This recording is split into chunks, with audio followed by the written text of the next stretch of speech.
Yo, what's up guys, it's your boy Sami here. Today we are gonna see, what if Naruto transforms into a bijuu, part 2, hope you'll enjoy this video. So before we start please subscribe to our channel, and like this video. So let's get into the video. Naruto and Naomi arrived at the Forest of Death just after everyone else did. Naruto decided to look around, and see who was left. There were 6 teams from Konoha, 3 from Ain, 2 from Suna, 1 from Kumo, 2 from Kiri, 3 from Taki, 2 from Kusa, and 1 team from Odo. One of the genins from Suna had the same kind of presence as Naruto and Naomi had. Naruto didn't notice it before for some reason. The genin had red hair, black rings around his eyes, a tattoo over his right eye, and a gourd on his back. The tattoo was a kanji for love. Doesn't look like much. Kiba said arrogantly about the forest. That confidence soon left, as a kunai nicked his cheek, and he felt someone tongue on his cheek. It's people like you who die first in there. Enko said, as she lit the blood from Kiba's cheek, but stopped and took out a kunai, and blocked another from one of the genin from Kusa. You shouldn't attack people from behind when they're talking. Enko said. Sorry, but seeing blood got me excited, and you cut my beautiful hair. The Kusa genin said back to her. Everyone, welcome to the Forest of Death. This will be your home for the next 5 days. Enko yelled a little too happily when she appeared in front of the genin. Then she turned a little bit more serious, and continued. Before I explain the rules I will give you these papers. What for? Someone asked. So that if one of you dies Konoha can't be held responsible for it. Enko answered with a smile. This left most of the genin stunned. It took a while to get the papers. Once everyone got them Enko shouted, now those who don't want to sign the paper give them back, and leave with your team. No one left. Now the rules. Each of you will get a scroll. Here she pulled 2 scrolls, one was black, the other was white. The scrolls are heaven and earth. You must have both of them with you when you reach the tower. You'll fail if you don't reach the tower in 5 days with both scrolls. If you leave the forest, 1 or more of your teammates die, or you open the scrolls before you reach the tower. Now each of you go to the booth and change your papers to your scroll. Enko finished talking, and the genin went towards the booth. Before Naruto and Naomi could go into the booth, Enko stopped them. Hokage made an extra rule for both of you. You will be a team on your own. So Naruto, you go first and get your scroll, and then you Naomi. Enko said, and left. Naruto went to his gate, and he didn't have to wait for a long time for Enko to announce the beginning of the second part. Immediately, as the gates opened, Naruto dashed inside. After a couple hours of tree hopping, Naruto sensed one of the teams nearby, and he went towards them. The team he found was one of the teams from Kiri. The team wasn't anything special. They were dressed in almost identical looking Kiri shinobi clothes. All members of the team were men. Deciding to play with his prey, Naruto jumped down and killed one of the members by snapping his neck. Who are you? One of the genin asked while taking a defensive stance with his remaining teammate. Give me your scroll, and you can go out of here. Naruto said to them. Never. They both yelled. As you wish. Naruto ran towards them at low speed, and threw a punch towards the apparent leader. The leader dodged, and tried to counter, but failed, as Naruto took his arm, and broke it with his knee. What happened next shocked the other member. Naruto's arms moved at high speed, and ripped the leader's arms off. He then kicked the leader in the chest, causing it to cave in. After that he appeared behind the last one, and slit his throat. After killing them he searched the leader for a scroll, and found the scroll he didn't need, an earth scroll. Taking the scroll, and giving a frustrated sigh, he left to find another team. It seemed that luck was on his side when he detected Naomi's presence with one of the genin teams. Arriving just as Naomi had killed a team from Konoha, that wasn't one of the Rookie 9 or the green spandex wearing kids team. So which scroll did you get from them? Naruto asked. The heaven scroll, it's the one that I already have. Naomi said with frustration evident in her voice. Give me the heaven scroll, and I'll give you the earth scroll. Naruto said, and presented the scroll he got from the team to Kiri. Naomi nodded, and threw one of her heaven scrolls to Naruto. Naruto took the scroll, threw the earth scroll to her, and started to walk towards the tower without any rush, with Naomi following him. After a few hours of walking they felt something close by. It wasn't the animals, and the presence was too strong to be from a genin. Looking at Naomi, and asking for her agreement to go towards the presence. Naomi's answer was a nod. After that he went, as quickly as possible, towards the presence. What he saw was Enko fighting someone with black hair, pale skin, and a snake-like face. Naruto saw Enko trying to do something to the unknown nin, but failing, as the nin escaped her grasp. Suddenly she was on her knees from pain that didn't look like it was coming from any wound, and the other nin laughed at her. Having had enough of watching, Naruto decided that it was time for his interference. The unknown nin was laughing, and it was an evil laugh at Enko, but was suddenly kicked from his place by Naruto, and flew into a tree. Who are you? Naruto demanded, as he came to the battleground in a fighting stance. Kikuku. You don't know me. I'm Orochimaru. The strongest of the now identified Orochimaru boasted. Naruto just looked impassive, and attacked him.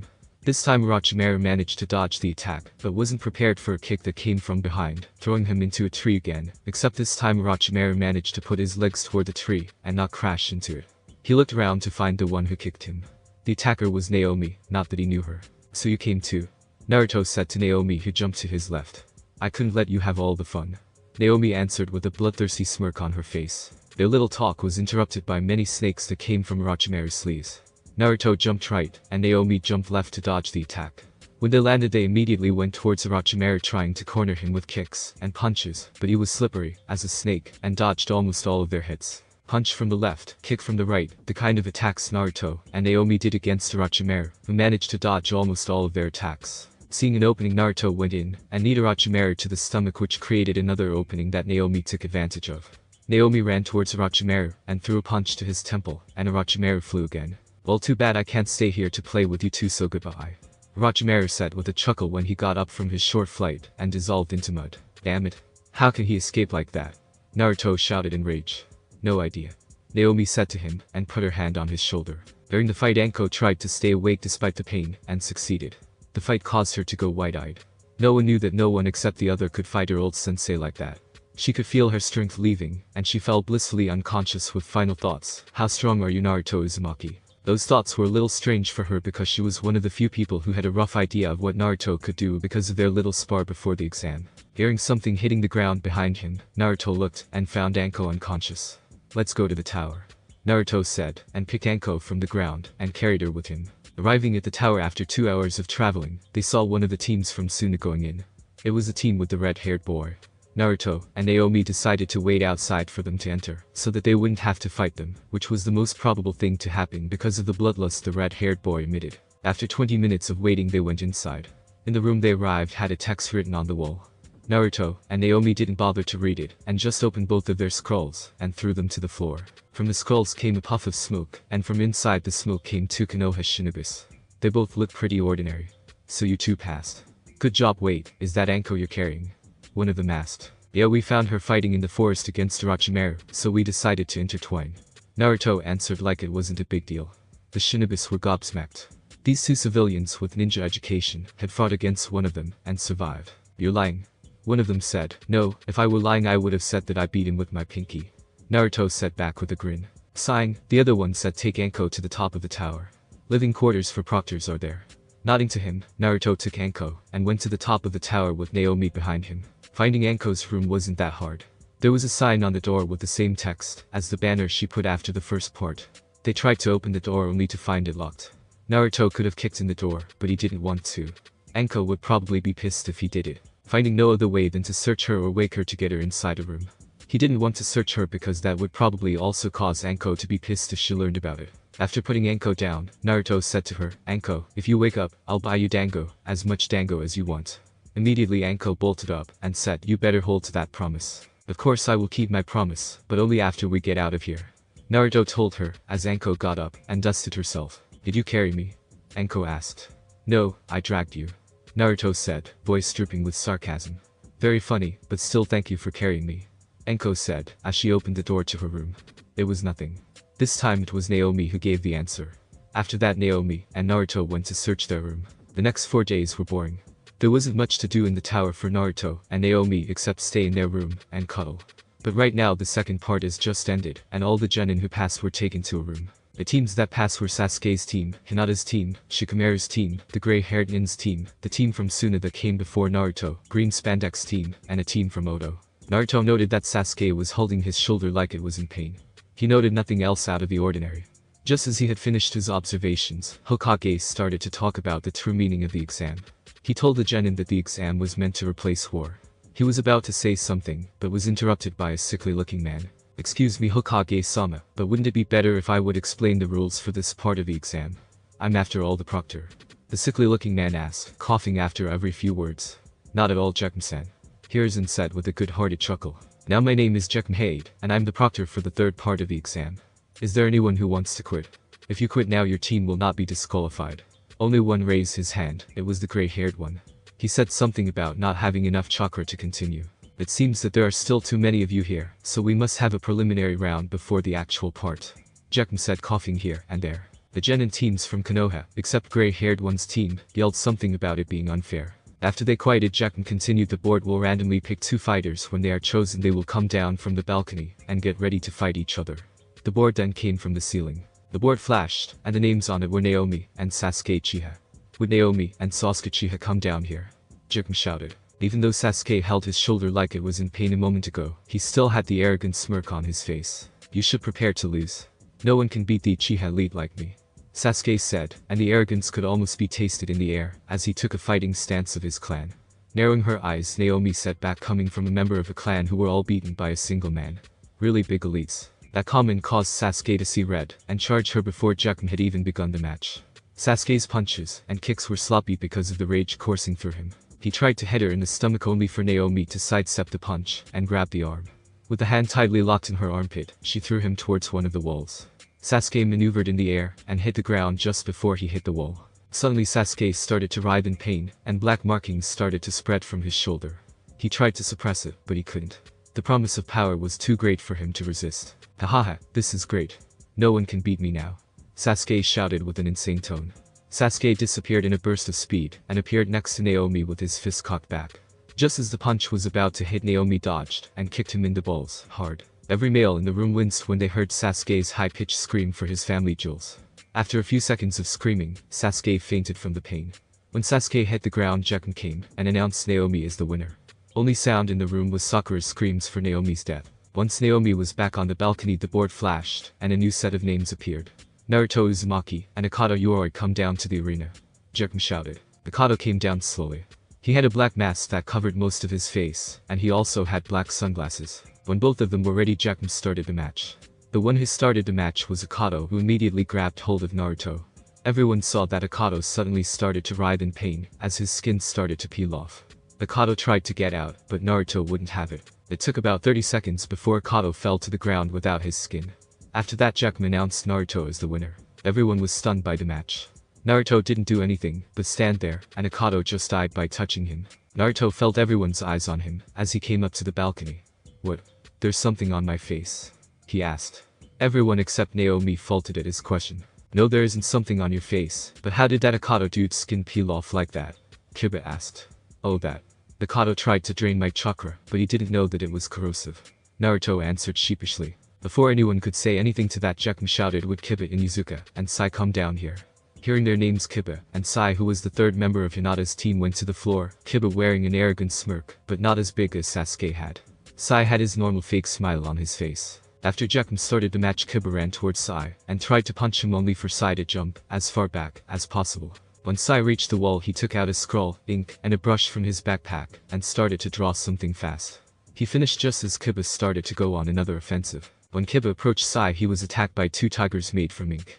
Kiba with his dog Akamaru destroyed them easily, but they didn't notice that there were even more of them, and they were constantly increasing in numbers. Kiba and Akamaru didn't have time to do anything, as a few tigers that were the biggest out of them all jumped on top of them and pinned them down.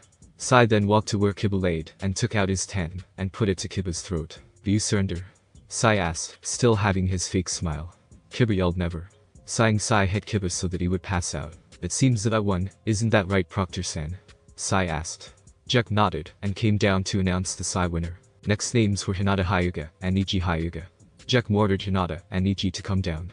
Just give up, Hinata-sama, fate has already chosen me as victor, Niji said with almost as much arrogance as Sasuke. WW1GG give you up and Niji Nisen, Hinata said with as much determination as she could muster. Niji scoffed and took his stance. Hinata did the same, but without the same confidence. Jack started the match, and Niji sped towards Hinata, open palm going towards her heart. Hinata dodged and tried to counter, but Niji dodged. The fight went like that, except that Niji got more hits than Hinata. Finally, Hinata was down and almost out, but she still raised herself up to be defiant. Why don't you just give up? Fate has decided that you can't win, Niji shouted in rage. Because I don't want to, Hinata said weakly, but without stuttering a single word. Jack saw that Hinata couldn't go on and decided to end it, but just after he had ended the match, Niji sped forward intending to kill Hinata, but he didn't even come close before he was thrown to a wall. The one who threw him into a wall was Naruto. If you looked at his face, you would see that it was full of rage. He didn't say anything, but he looked at Niji with a look that promised death. He then went to check Hinata and saw that she was fine. Why do you help her? She is just a loser, a weakling, Niji said.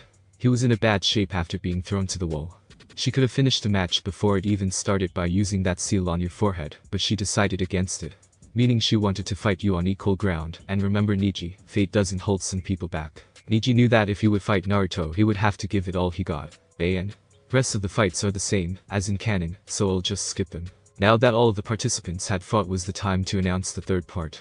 At this point Anko came to the room with the box. Now that all of you have fought you must pull a number from this box. It will tell us who your opponents are. Jekm said, pointing to the box that Anko carried. Naruto was the first to pick, and after picking he said 1. Then Naomi said 3. Sai said 10. Neji said 2. He turned to see what Naruto's reaction was, and was a little scared by it, but quickly covered it by believing that fate had been decided in his favor.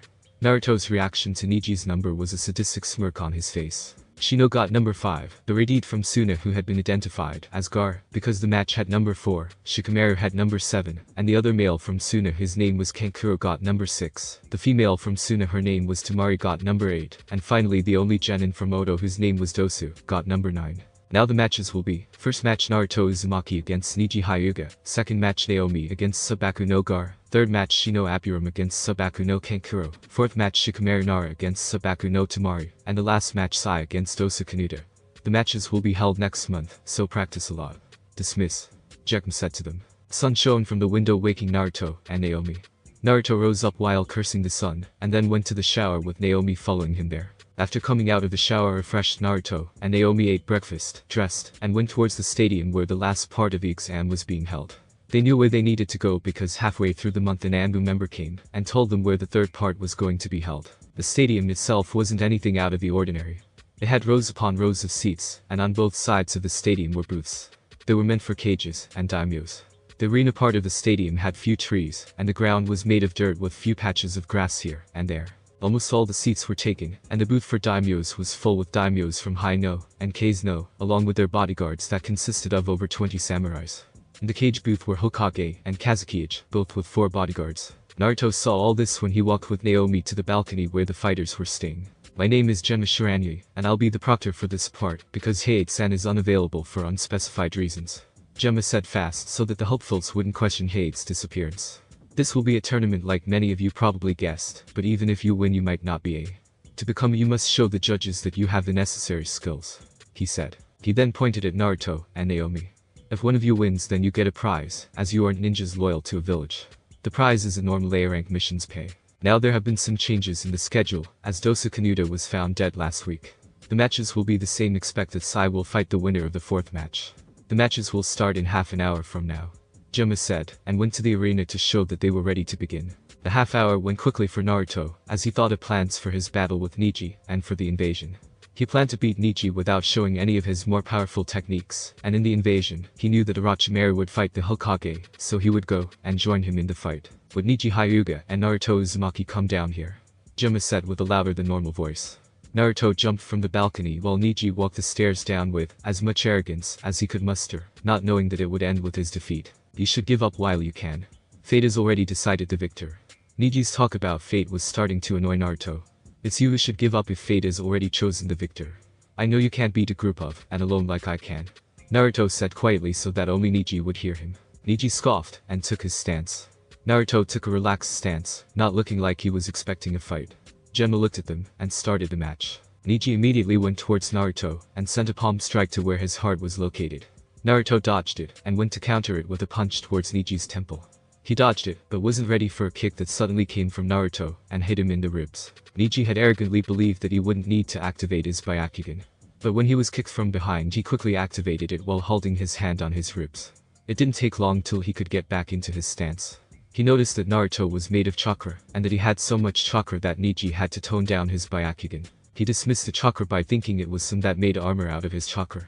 He was kicked again, and he saw it with Byakugan, but couldn't dodge in time, and he was again thrown around the arena. He managed to land in his stance. The one who kicked him was another Naruto. Neji saw with his Byakugan that one that kicked him had less chakra than the other. Deciding his course of action, Neji ran towards the weaker one, and threw an open palm that was coated with normal blue-colored chakra. When the palm hit the other Naruto, it looked like it was the real one until it said boom. And exploded, throwing Neji away, but he still managed to land on his feet. He then saw a fist coming towards him, but he couldn't dodge it, and when it hit his arm he started to scream. He caught a glimpse of his chakra network, only to see the chakra inside getting overpowered by the chakra that Naruto sent to his arm. Neji sent as much chakra as possible to his arm, and managed to overpower Naruto's chakra, but he had spent almost half of his chakra to overpower Naruto's more powerful chakra. Suddenly there were 10 puffs of smoke, and from them 10 clones appeared, and ran towards Neji. He got ready, gathered chakra in his hand, and yelled Hakashin Kaiten, 8 trigrams palm rotation. Neji started to spin, and when the clones attacked him, he was engulfed in a dome of chakra, causing the clones that were close to Neji to disperse in a puff of smoke. When Neji stopped spinning, he was kicked through one of the walls, leaving a human-shaped hole in the wall. He got out of the wall with a few broken bones. Ready to give up, Naruto said. Neji just spit some blood towards Naruto, and took a fighting stance. Sighing, Naruto disappeared in thin air, and appeared behind Neji, and chopped him to the neck, causing Neji to go unconscious. Gem arrived at the arena, and declared Naruto as the winner. Only clapping came from the fighter's balcony. Next fight was Naomi against Gar. Gar appeared in a swirl of sand while at the same time Naomi came in a small explosion of fire. Gar was in a relaxed stance. Well, as relaxed as a bloodthirsty person who is holding one could be in front of another. Not that he knew, of course. What are you? Mother seems to be angry at you. She says that she should beat you for what you did to her in the past. Gar said with a confused tone because his mother had never acted like that. Naomi just laughed and took a fighting stance. Immediately after Genma had started the match, a wave of sand came from the gourd on Gar's back. The sand spread around and started to come towards Naomi in spikes and big shurikens. Some of it even tried to engulf her. Naomi dodged them all and ran towards Gar with her arm glowing with dark red chakra. When her fists hit Gar's stomach, his stomach looked like it was peeling off, but in reality it was sand from the armor that covered him. Gar started to panic because of it. He immediately jumped back and surrounded himself in a dome of sand. Naomi didn't allow him to finish whatever he wanted to do. She ran to the dome and punched it with her glowing hand.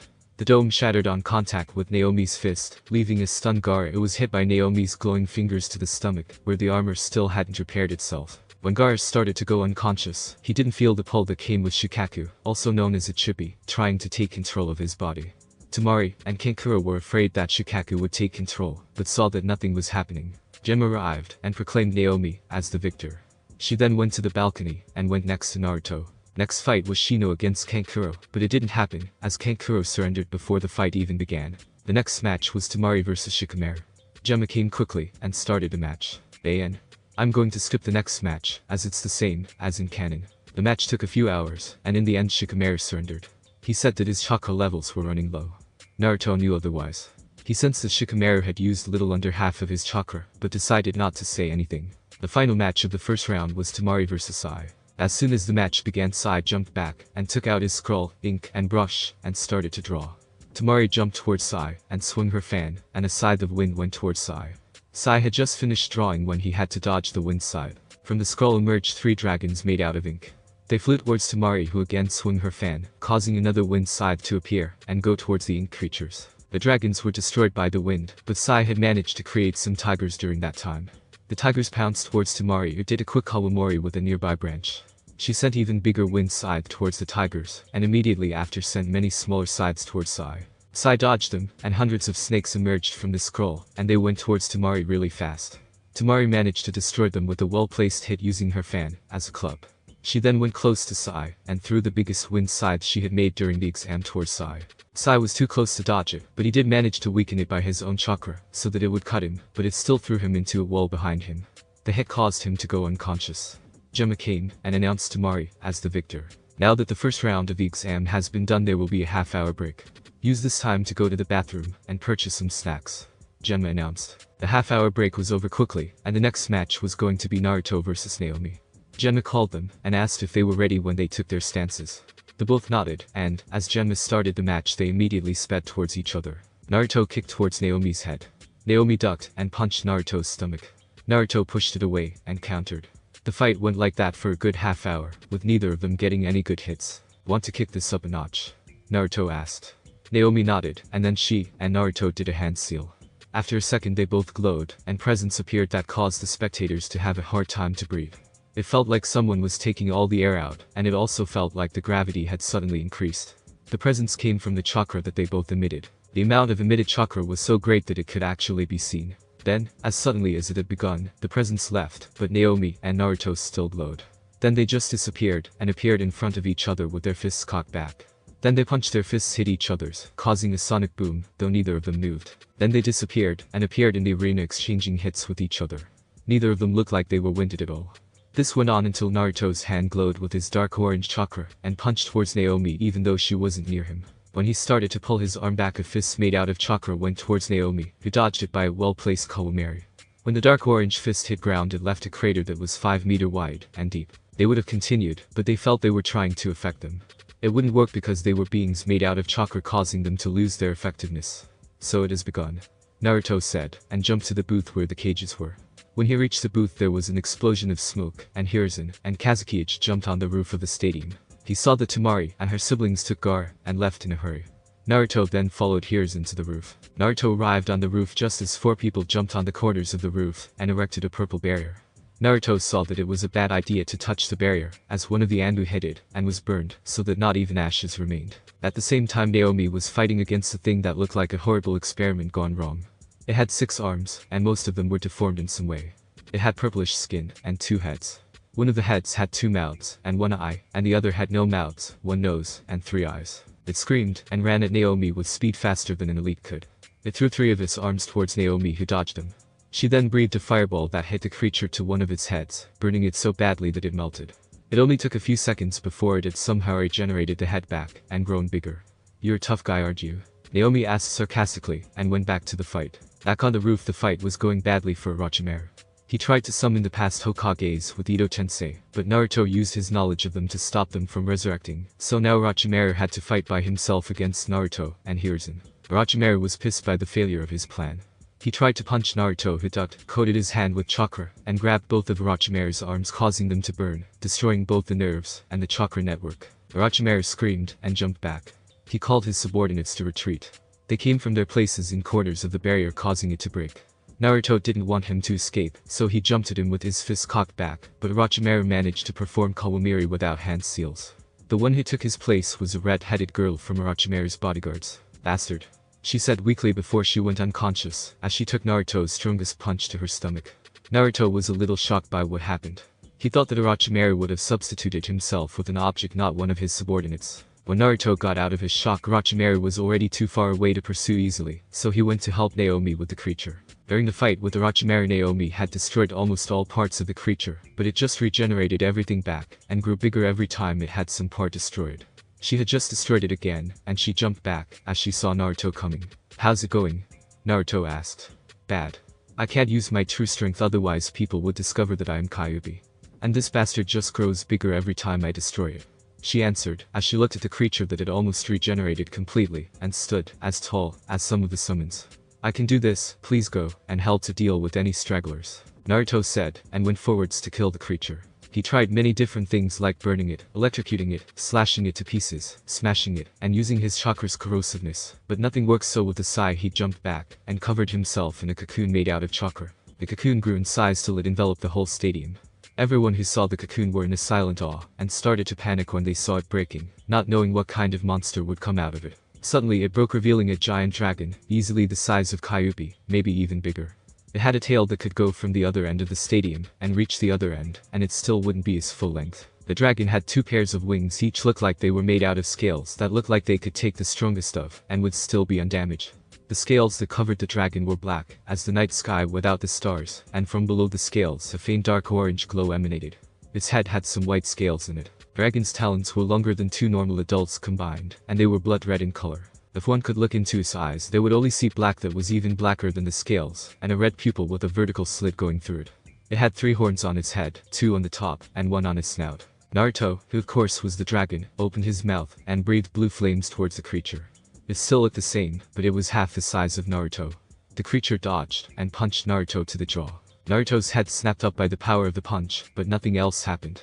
He then opened his mouth and started to gather chakra in there, creating a big black and dark orange ball of swirling chakra, and shot it towards the creature. The ball was a really weakened version of the Mari-tailed beast ball. Naruto weakened it because he didn't want to level the whole Konoha, but it still had enough power to level the whole stadium, or what was left of it after his transformation. When the ball hit the creature, a big black dome that seemed to suck all the light in the area appeared, and obliterated the creature, ending the threat it possessed. Seeing that there was nothing that would need his animal form, Naruto again enveloped himself in a cocoon that shrank until it was the size of his human form. When the cocoon broke in front of him were a squad of Anbu, Hiruzen, some of the minor clan heads, Naomi, and the Konoha genins from the exam. What, there's something on my face? Naruto asked, causing everyone except Naomi to face fold. Naruto-kun, how did you turn into that dragon? Hiruzen asked with a stern voice. Oh, that was something I gained from a seal that I created. Naruto answered like it was something ordinary. Can you replicate the seal? One of the clan heads asked, his interest piquing at the possibilities of the seal. I could buy it, there's a high chance of dying during the process. Naomi, who helped me to create it, told me that it was only my strong will to live that allowed me to live. Naruto said, lying about the strong will, as the only thing the user needed was a seal within him to survive, but they didn't need to know that. The asker was disappointed at that. He would have been willing to test the seal if it wasn't so dangerous. Will the exam continue or not?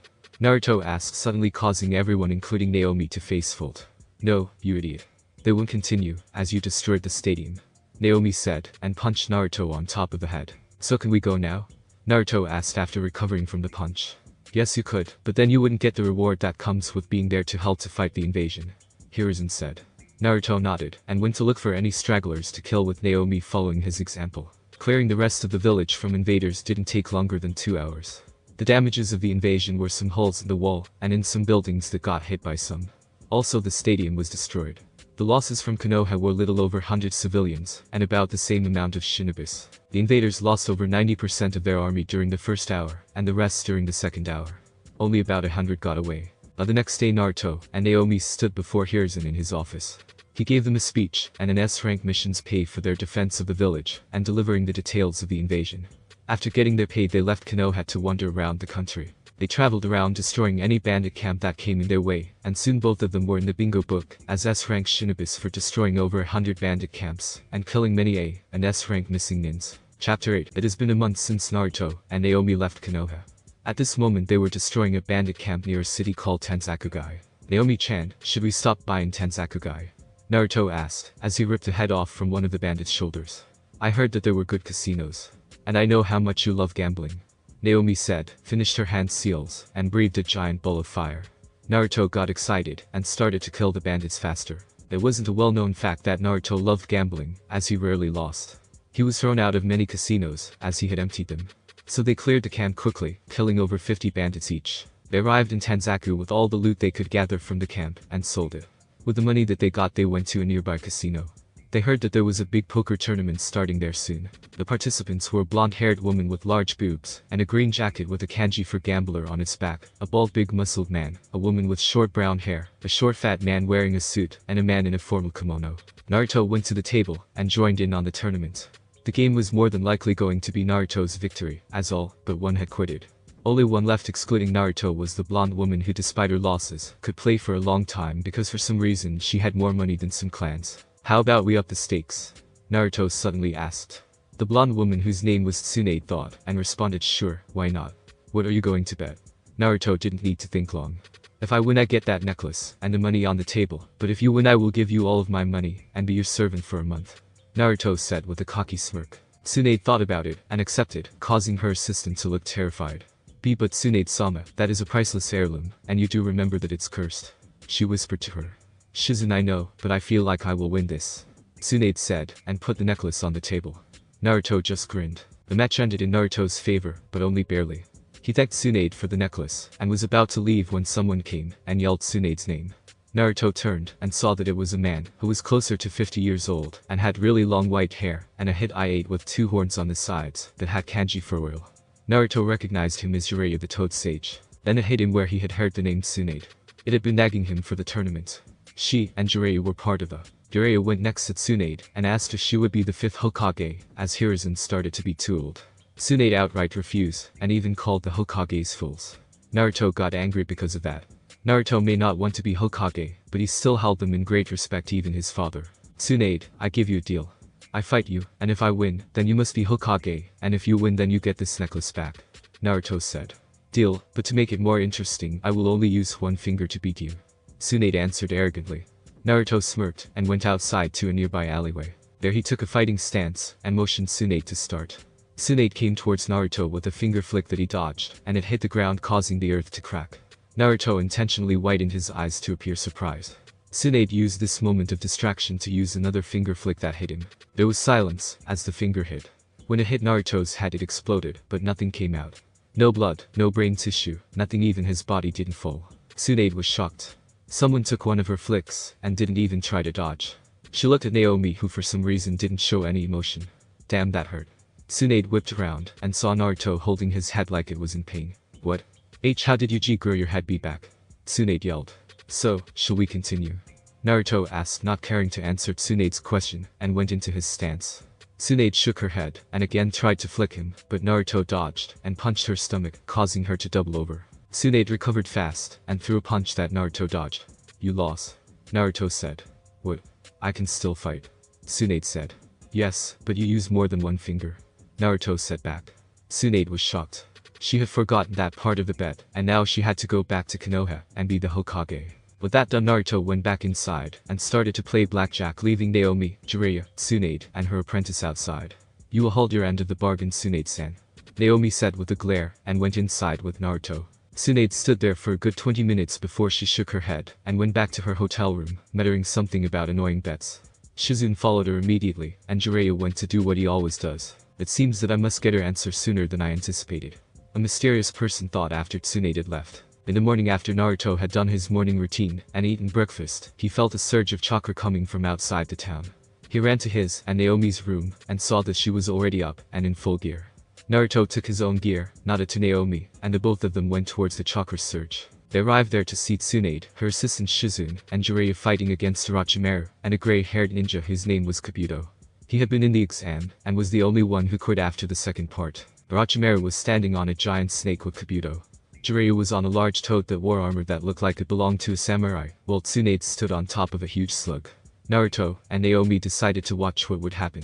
They didn't want to jump there and fight a battle that wasn't theirs to fight unless Tsunade and Jiraiya were losing. The fight went well until Kabuto appeared in front of Tsunade and slashed open his wrist in front of her, causing her to freeze. Kabuto capitalized this and kicked her to the stomach, making her fly off of her summoned slug. Naruto looked at Naomi and ran towards the giant snake which was fighting against the slug and toad. Naomi went towards Kabuto and Tsunade. Naruto ran up the snake while it tried to shake him off, but he managed to get on top of it and punch it to the back of its head. Naruto hit it so hard that it disappeared in a puff of smoke, causing him to fall down with Orochimaru. Orochimaru landed in a crouch. Naruto came down with another punch that caused a crater to form when it hit, but Orochimaru managed to dodge it. He opened his mouth, and a sword came out of there. Orochimaru controlled the sword with his tongue. Naruto was dodging swipes from the sword when suddenly the sword extended and cut Naruto's shoulder. Naruto ignored the cut and charged towards Orochimaru, who looked stunned for some reason. Orochimaru quickly shook off the feeling and started dodging Naruto's kicks and punches. Meanwhile, Naomi was fighting Kabuto, and the battle wasn't going well for Kabuto. It turned out that Kabuto had high-speed regeneration, but even it couldn't protect him from some of the hits that Naomi did. He had burns on both of his arms and cauterized cuts on his stomach and back. He was also breathing heavily. Why wouldn't my regeneration work? Kabuto thought before he jumped back and barely avoided a swipe from Naomi's claw. Kabuto created scalpels from chakra and slashes Naomi's arm with them. He smirked as he saw Naomi's arm going limp, but that smirk turned into a frown when he saw her moving the arm like nothing happened. That's nice you have there. Too bad it wouldn't work on me, she said, and then appeared in front of Kabuto and punched him in the face. Kabuto flew down from the slug on which he and Naomi had fought. When he hit the ground, a crater formed. Kabuto rose from the crater slowly and barely dodged a punch from Tsunade, who had gotten over the shock of seeing blood. He then had to jump back as a purple smoke came. He was ready to go offensive when he felt pain in his chest. He looked down and saw a clawed hand that had his heart. Tried to heal that, Naomi said, and crushed Kabuto's heart while Kabuto looked shocked at the event. Meanwhile, the battle against Orochimaru was going well for Naruto. He had made numerous small cuts on him, and even a few deep ones with his claws. Naruto was just going in for the kill when Orochimaru backed off, and a huge cloud of smoke appeared in his place. When the smoke cleared, a giant eight-headed, eight-tailed snake was in place of Orochimaru. Naruto was shocked by the size of it. It was bigger than him in his animal form. Naruto had to jump back, as one of the heads crashed where he was before. Jiraiya, can you hold this thing back for a while? Naruto asked. Jiraiya nodded, and started to harass the giant snake with his toad, while Naruto enveloped himself in the cocoon. The cocoon opened faster than the one at the stadium. And again out of it came Naruto in his dragon form. He roared and rose higher than the snake could reach. He took a deep breath and spat out a ball of blue fire. 7 of the 8 heads of the snake managed to get away, but the one that got hit was completely eradicated. How dare you hurt me? The snake hissed at the. Naruto didn't answer and flew in front of one of the heads and started to claw it. He didn't manage to do it for long, as one of the tails came and hit him on the head. Naruto flew from the power of the attack, but managed to right himself before gravity would affect him. Meanwhile Jiraiya had gone to where Tsunade was. "Who is that guy?" Tsunade asked. "That's Minato's kid. Sensei told me that he left Konoha after he failed the Genin exam after trying 3 times. Jiraiya said. Tsunade looked shocked. No dropout can be that powerful, she thought, as she watched the match between the giant snake and Naruto. Back in the fight, Naruto was dodging bites from the heads and swipes from the tails while trying to fire fireballs at the snake, but they didn't hit, as the snake slithered out of the way, even though it was so big that it could blanket whole towns. While dodging the attacks, Naruto thought, how am I going to beat that thing?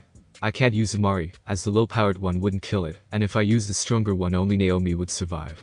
He then started to think of different ways to beat the snake. Not coming up with any fast ways to kill it, he decided that if it would come to it, he would use his claws and teeth to tear it to pieces. Naruto flew as high as possible without losing sight of his prey, and then swooped in and quickly bit one of the heads. The head started to trash around, but Naruto stayed on it until he ripped it off. 2 down, 6 to go, he thought, and prepared to do it again. He tried to bite one of the heads, but they dodged. So that tactic won't work anymore. He again flew high, but this time he pumped chakra to his claws and dived towards the snake. He saw a good spot and used them to cut off 2 heads. Naruto then tried it again, but only managed to scratch one of the remaining heads. It seems to adapt to tactics fast. What exactly is that snake? Naruto thought. He then got an idea on how to beat the snake. He rose higher than before and started to create a ball of fire that was bigger than what he had ever created inside his mouth. He then came down fast, and when just above the snake, Naruto released the fireball. The snake saw it and tried to dodge, but the fireball was too close. I can't die like this. I haven't even learned all of it, it screamed while burning in flames that were the second hottest ones in the world. Only the legendary flames of Amaterasu were hotter. The snake stopped trying to put out the flames, but it only managed to spread it until the snake fell down and didn't move. Naruto started to go closer to the snake to confirm the snake's death. Suddenly one of the heads tried to bite Naruto, but he dodged and cut the head off, causing the snake to finally die. He then went back to ground and transformed back to human. So that snake was Orochimaru. What had he done to himself? Naruto thought, as he walked to the stunned Jiraiya, Tsunade, and Shizune. Naomi came to his side and started to drag him somewhere. We'll take our leave now, Naomi said, but before she was able to drag Naruto and disappear, Jiraiya stopped her and said, wait, I have some information that will be useful to you. Then tell it to us, Naruto said while Naomi still got her hold on him. There's a group of S-rank missing nins who, if my information is right, are after 9. Their name is Akatsuki, and they usually wear a black cloak with red clouds, Jiraiya said. Naruto and Naomi thanked for the information and disappeared into the forest. So Tsunade, are you coming back to Konoha? Jiraiya asked when Naomi had vanished into the forest. Sure, that kid won the bet, so it seems that I have to go, Tsunade said, and left towards the town with Shizune and Jiraiya following her. Meanwhile Naruto and Naomi were on the road again without any idea where they were going. Not even they cared where they were going. You sense them too? Naruto asked quietly. Yes, she answered just as quietly. Should we see what they want? Naomi thought for a moment and then nodded. They went off the road and into the forest to meet the people who followed them. You can come out now, Naruto said loudly. Immediately after he had said that, 2 people came out of hiding. Both of them wore a black robe with red clouds in it. The first one was fairly tall, only slightly shorter than Naruto. He looked like Sasuke, so from that Naruto knew that he was Itachi Uchiha, Sasuke's older brother. He had black hair with bangs that framed his face. The other one was over 10 centimeters taller than Naruto and had fish-like features. He had blue-gray skin and gill-like markings under his eyes. Naruto recognized him as Kisame Hoshigaki. He was carrying a bandaged object on his back. So what would 2 S-rank missing nins from Akatsuki want with us? Naruto asked innocently. Kisame showed a little surprise from the fact that Naruto knew their organization's name, but quickly covered it. You're coming with us, Naruto-kun, Itachi said with a monotone. How about no? Naruto said, and took his stance. Told you he wouldn't come willingly. So can I take his legs off? Samahata is getting hungry, and Leader Sama didn't say that he had to be in one piece, Kisame said with a bloodthirsty grin. Just make it quick, Itachi said. Kisame's grin got wider, and he took the object on his back and charged towards Naruto, but was intercepted by Naomi. Naomi dodged Kisame's wild attacks while hitting seemingly unimportant places on his body. They went on like that for a few minutes until suddenly Kisame lost all feelings on his legs and arms. What happened to my body? Kisame yelled as he tried to move his arms. I just temporarily paralyzed your body. Don't worry, it will go away in a few hours, Naomi said with an innocent voice, and tried to stab Kisame in the eye with her claw, but was interrupted by Itachi, who had stayed behind to watch the battle. We're leaving, he said, picked him up, and left in a swirl of black feathers. Was he any challenge? Naruto asked. Naomi just shrugged and went back to the road to continue the journey. What should we do now? Naruto asked when they had traveled for a few hours. I don't know. Maybe look for some work in the nearby countries, Naomi suggested. Naruto thought for a while and decided that it was a good idea. They decided to go to Kusanokuni, as it only had a minor hidden village which usually didn't have any ninja who would be stronger than an average. They arrived there after 2 weeks of walking faster than an average civilian's pace, and stopping time to destroy a bandit camp or two. Right now Naruto and Naomi were inside a building that offered missions to independent ninjas, missing nins, and mercenary groups. Got any good missions for us? Naruto said to the man who ran the place. Man didn't say anything, he just took a scroll and threw it to Naruto. Naruto opened it, read it, and then gave it to Naomi. She read that the mission was to steal a small statue from a heavily guarded estate, and the time limit was 2 weeks. She nodded and gave the scroll back to Naruto. We'll take it, he said, and left with Naomi. Right now Naruto and Naomi were outside the mansion from which they were supposed to steal the statue. Have your shadow clones dispelled yet? Naomi asked while crouching behind a bush. Naruto was about to answer when he got the memories from them. Just did, Naruto said, and started to draw a map of the mansion. It took 20 minutes to draw each corridor and room. After that Naruto drew the stationary guards and the patrol routes of the patrolling guards. The statue is here, Naruto said, and pointed to the room that was in the middle of the map. As you can see, every entrance is guarded by 3 guards. The lucky thing is that they are either mercenaries or dropouts from shinobi academies, so they won't pose a threat, Naruto said. Why don't we just go in there, kill or knock out everyone in our way, and take the statue? Naomi asked. Because it's not as fun as sneaking in and stealing it right under their noses, Naruto answered. Naomi signed and agreed. They hadn't done anything else but killing bandits, so a change was a good thing. They made the plan and started to prepare. They waited till the guards changed, then they silently killed them, hid the bodies, and went inside. They continued till they had to stop, as a pair of guards came. Naruto and Naomi did the same to them, as they did to the first guards. Then they continued advancing while taking out or avoiding any guards that they met. They arrived outside the room which held the statue. Naruto thought about what they would have to do to open the huge metal door that would stop any Jounin level ninja from entering. He didn't need to think long, as Naomi went in front of the door and punched it, causing it to fall down with a heavy thud. Alarm went on immediately after the door hit the floor. Well, that was easy, Naomi said, and walked in with Naruto following her. Which one is the statue? Naomi asked, as she looked at the middle of the room where over 20 different small statues on top of a big table were. Naruto took out the mission scroll and saw that there wasn't any picture or description of the statue. Let's take all of them, and then ask which of these the target is, Naruto said, and took out some ink, a brush, and a scroll. He then started to write some seals on the scroll, and when he was done he sealed the statues to the scroll. They ran the same way that they came, and were able to avoid any guards who were running to the vault. Once they were outside the mansion they didn't stop. They continued running for an hour, and then decided to continue to walk the rest of the way, as they still had a week and a half to complete the mission. Why would someone have so many statues on a table in a vault? Naomi asked during the way back. How could I know? It's not like I have anything like that, Naruto answered. After 4 days of walking they arrived at the building from which they got the mission. Naruto walked to the desk and presented the scroll which of the statues. The scroll didn't state which statue we had to steal, so we took everyone that we could find, Naruto said, and unsealed the statues. The man asked for the mission scroll, and once he got it he opened it and looked at the details. He almost didn't find the description of the statue, but he saw a seal at the very bottom of the scroll. He then gave the scroll back to Naruto and showed the seal. Naruto looked embarrassed. He was a seal master, but didn't notice a seal on the bottom of the scroll. Still, he unsealed the contents of the seal, and a picture came out. In the picture was the statue they had to steal. Naruto checked if they had stolen the right statue, and found that they did, along with many others. So what are we going to do with the rest of the statues? Naruto asked after they had received the pay for the mission, and were walking around the capital of Kusanokuni. Naomi shrugged and said maybe sell them to some place that deals with art. Sure, but where is something like that? Naruto said. He then looked up and saw a sign of an art store.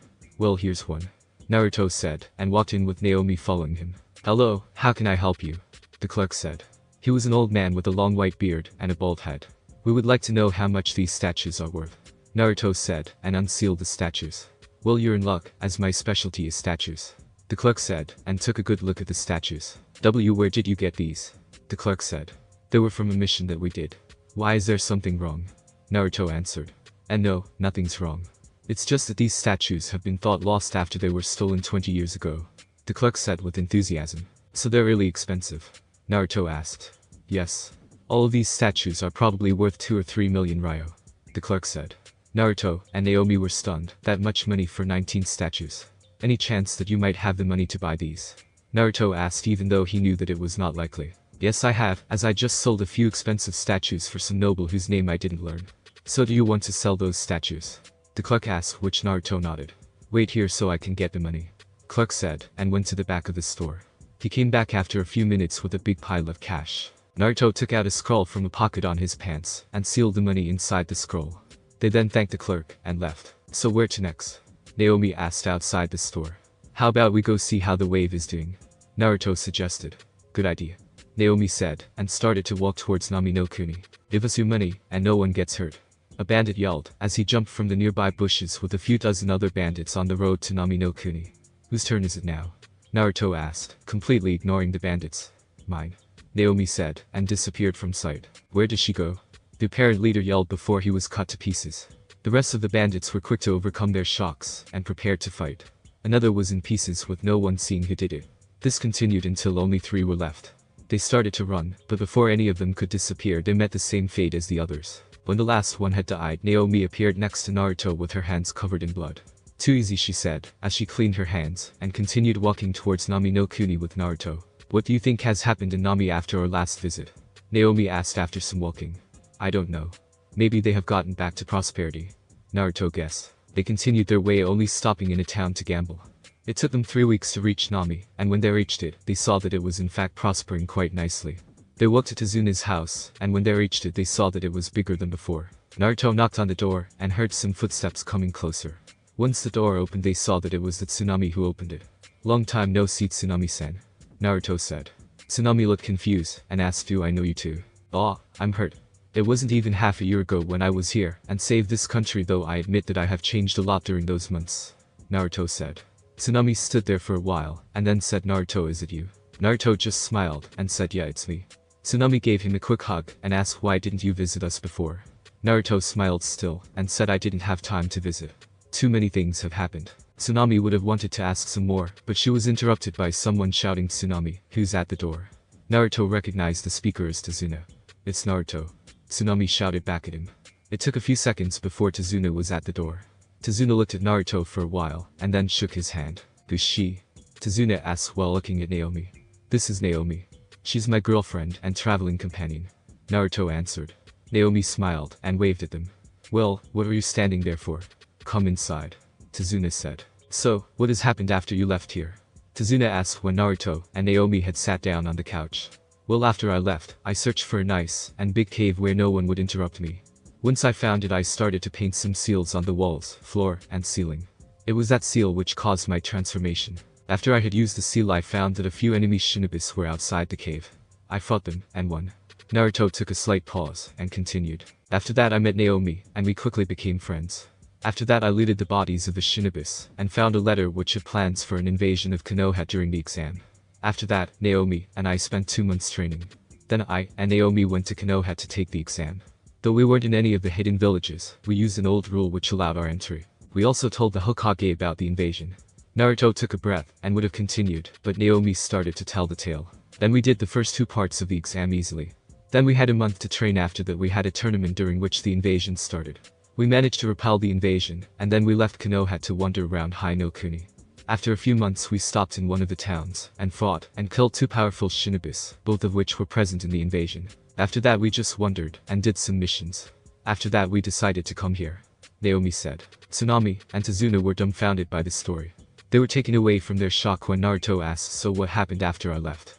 Tazuna shook his head, and answered, not much, as you probably saw when you came here, we're prospering really well. Also we heard a rumor that someone called the last Uchiha escaped from Konoha a few weeks ago. Figures. Naruto said. Neither Tazuna or Tsunami said anything about that. Where's Inari? Naruto asked. He's playing with his friends right now. Tsunami answered. The next hour or so they talked about this and that. Ka-san, I'm home. Was heard from the door. Inari, come here, we have guests. Tsunami said with a louder than normal voice. Inari came to the living room and asked Ka-san, who are these 2? The woman is Naomi and the man is Naruto. Tsunami said with a smile. Inari's breath hitched when he heard Naruto's name. And Nai-san. Inari yelled and hugged Naruto's leg. How's it going? Naruto said and ruffled Inari's hair. Where have you been? Inari said while clinging to Naruto's leg. Here and there. Naruto answered. That's not a proper answer, Naruto. Tsunami said to him. Naruto just shrugged his shoulders and started to talk with Inari. Nai-san, how long will you stay with us? Inari asked. Naruto thought for a while and answered maybe a month or two. Inari looked really happy about that and gave Naruto's leg a death hug. Suddenly someone knocked on the door and Naruto rose up to open it. When he opened it there was a man whose facial features made him look like he wasn't from elemental countries. He was bald and he was wearing clothes made out of leather which had metal plates embedded into it. He also had a strange sword on his back. It had a normal handle, but the strangest parts were the guard and the blade. The guard was wider than the blade, and the blade was completely straight, unlike in a katana. Who are you? Naruto asked. My name is Seth Archer, and I was sent here to look for new members for guilds associated with the Guild League. Seth said. What's the Guild League? Naruto had to ask, as he had never heard about it. Well, that is my job to tell. The Guild League is an organization which helps guilds with missions and new recruits. We also put competitions in which the guilds can join. If you want to learn more, go here. Seth said, took out a map, and pointed to an island that was close to Wave, but didn't belong to any of the countries, as it wasn't large, didn't have any important resources, and wasn't in a strategic location. There's a league outpost there. Now I must be off, I have to tell more people about the league. Seth finished and left. Who was it, Naruto-kun? Naomi asked. A person named Seth who told me something interesting. Naruto said, and proceeded to tell them about what Seth had said. Are you going to check the place out? Tazuna asked. Naruto looked at Naomi who nodded. Yes, but we promised to be here for at least a month. Naruto said, causing Tazuna and his family to smile. The month went by quickly with Naruto playing with Inari. Naomi was usually helping with the Tsunami or playing with Naruto and Inari. Now it was time for Naruto and Naomi to say goodbye to Tazuna and his family. Remember to come back sometime. Tsunami yelled to Naruto and Naomi as they were walking on water towards the island where the league outpost was. Naruto just waved along with Naomi. When they reached the island they saw a small fortress there. It had tall walls that were slightly taller than in most of the hidden villages. They saw that behind the wall was a mansion that was taller than the wall. Even though that sight would have stopped most in awe, Naruto and Naomi just continued to the gate. At the gate were two guards. One had an armor made completely out of metal plates, and he was wearing a helmet that covered his face. It's something like this. The armor wearing one's weapon was strange to Naruto. It was a long metal pole with a spike on top, and below it was a blade from an axe. The other one was wearing the same kind of armor that Seth had. Halt, state your business. The plate armor wearing one said. We're here to learn about the Guild League. Naruto said to him. Alright, we'll send some of our people to escort you, so please wait for a moment. The other one said, and knocked on the gate. Soon the gate opened, and two men came out of it.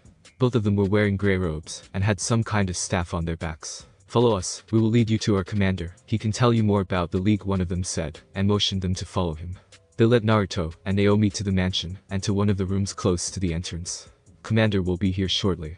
The other one said, and both of them left. The room itself wasn't anything special, just a simple office, not much different from the Hokage's office.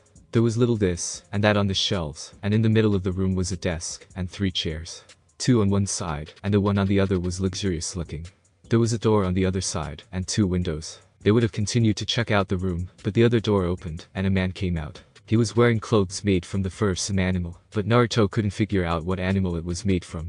The man had long black hair that reached the middle of his back. Sorry for your wait, but there was a small problem that I had to resolve. Now that I'm here I have a seat. The man said, and pointed at the 2 chairs in front of the desk. When Naruto and Naomi were seated the man started to talk again. My name is Tajer, and I heard that you two would like to know about the league, correct? Naruto and Naomi nodded. So what do you want to know? Tajer asked. Could you tell us about how the Guild League is led? Naomi suggested. The Guild League is governed by the leaders of the 10 most powerful guilds. Guilds can go up in the ranking every year in 2 of the 3 different tournaments. The tournaments are these. First one is a fight between 2 teams from the guilds. The second is which guild can do a certain amount of missions fastest. And finally the third is a tournament between all participating members from each guild. But that doesn't increase the guild's ranking. Tajer told them. But how do they earn their guilds if they govern the league? Naomi asked. Through their advisors, who they personally have appointed to lead the guild in their absence. Each guild leader has to appoint an advisor. Tajer answered. Now that we know about that, would you tell us about the history of the league? Naruto asked. Alright. You might want to relax, as it is quite long. The league was founded 200 years ago by a group of 10 who started the 10 original guilds which are still active to this day. They started the guilds to protect the people of their continent of Feria from bandits and monsters that had started to appear. Slowly their guilds grew in size, and they decided to allow their guild's members to create their own guilds. Tadger took a deep breath and continued. It took a few decades before the new guilds had spread all over the continent, and for the new guild to start fighting against each other for missions and new members. It didn't take long for the original guilds to decide to start the guild league which would supervise the guilds, so that no wars would break out between them. They also learned that their continent was becoming too small for the guilds. The problem's growth was slowed down by the decision to disband some of the troublesome guilds. But that still didn't resolve it, as the guilds were getting more members constantly, and there weren't enough missions for everyone. The league also put a limit on how many members a guild could have, but that didn't stop people from wanting to join guilds.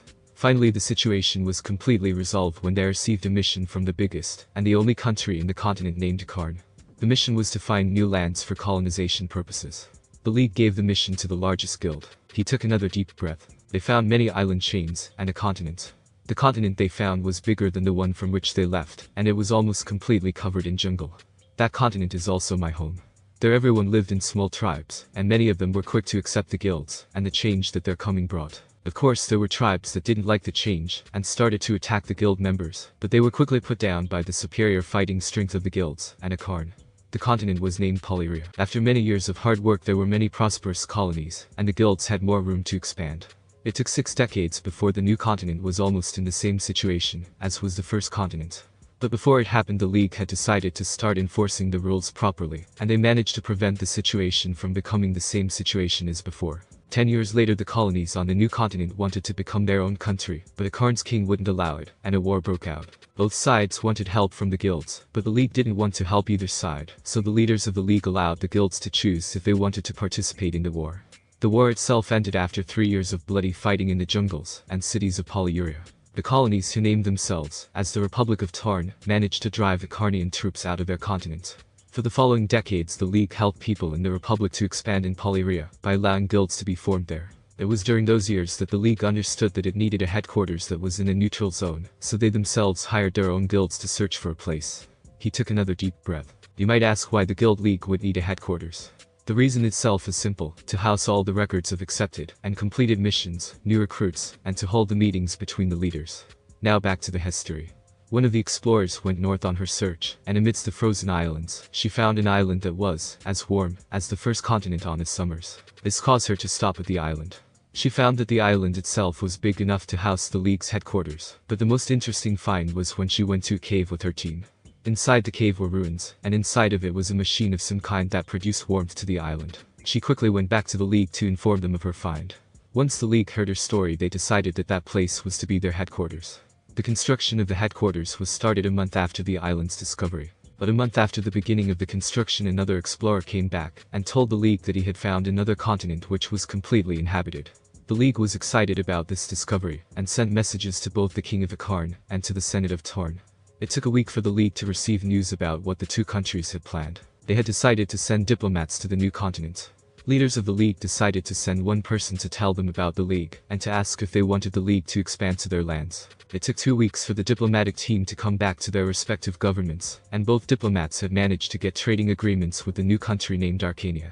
The new country allowed the league to establish a few new guilds in their territory for a trial run.